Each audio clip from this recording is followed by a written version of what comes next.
Day 22 of reviewing a Halloween movie every single day of October. And up next, we actually have our only short film, I believe. And it was the recently released Halloween Aftermath, which the people that made this film made it out to take place between Halloween Kills and Halloween Ends. And the difference compared to all the other YouTube short films I've watched this year, this one's actually a full-length movie. It's like 2 hours and 15 minutes, which out of all the short films or fan films that I've watched this year, this one was not short. But anyways, what are my thoughts on it, you ask?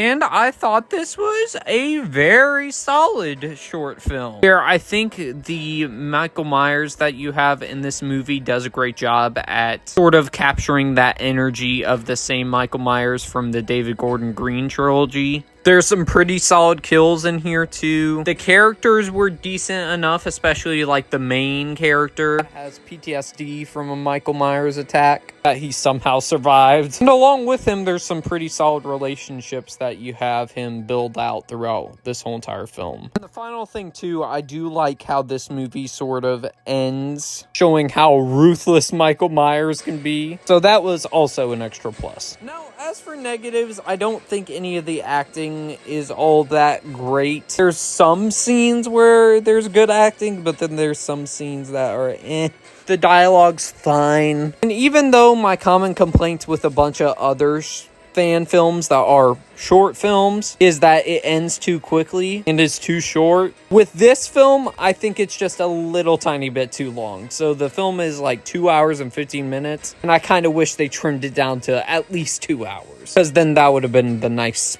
soft spot. And as for my final negative, I just think this film is a little too dark, and I mean physically. Like, for some of the kills, even though they were good, don't get me wrong, it was very hard to see them just because how dark it was. But anyways, with that being said, let's bring out the tactic meter, and this gets the toxic goodness a B. Yeah. So if you were one of those people that wished for more Michael Myers in the David Gordon Green trilogy with an extra film or whatever, this is a nice little piece of Halloween candy to go with it, I guess. But yeah, overall, really solid fan film, and I think this is probably in my top 5 favorite fan films of the year, for sure.